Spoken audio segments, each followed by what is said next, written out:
দুনয়নে রসুল পাক দেখিলে কেমন হতো জন্ম আমার নবীর যুগে হলে কেমন হতো জন্ম আমার নবীর যুগে হলে কেমন হতো দিনে কত আলোচনায় থাকতাম আমি অধম সামনে রসুল পাক হতো পাশে সাহাবাগণ দিনে কত আলোচনায় থাকতাম আমি অধম সামনে রসুল পাক হতো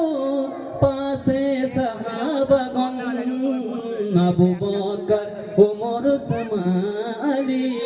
সঙ্গী কেমন হতো আবু বকর ওমর ওসমান আলী সঙ্গী কেমন হতো দুনয়নে রাসূল পাক দেখিলে কেমন হতো দুনয়নে রাসূল পাক দেখিলে কেমন হতো জন্ম আমার নবীর যুগে হলে কেমন হতো জন্ম আমার নবীর যুগে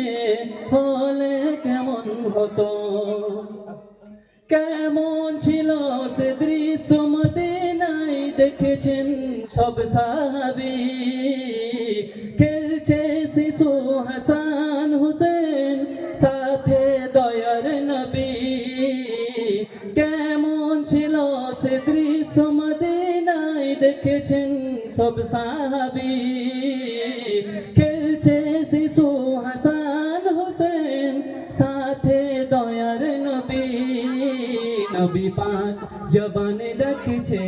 হাসান শুনলে কেমন হতো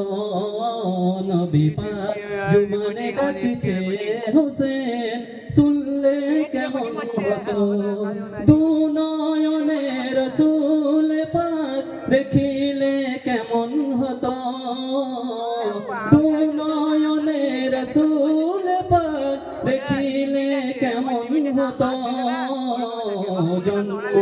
আমার নবীর যুগে হলে কেমন হতো জন্ম আমার নবীর যুগে হলে কেমন হতো জন্ম আমার নবীর যুগে হলে কেমন হতো আসসালামু আলাইকুম ওয়া রাহমাতুল্লাহি ওয়া বারাকাতুহু মাশাআল্লাহ খুব সুন্দর গজল বললেন শান্ত ভাই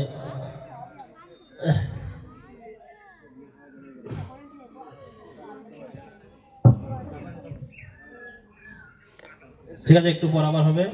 তুমি একটু মুখস্থ করে নাও মোবাইল দেখে ঠিক আছে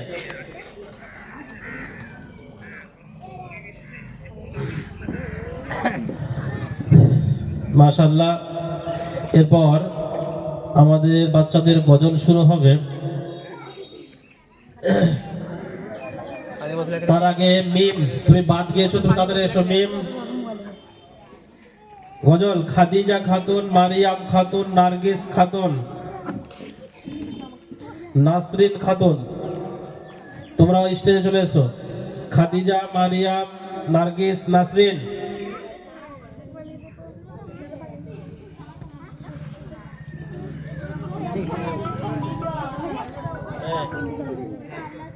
মোবাইলটা ঠিক করা গেছে অল্পটা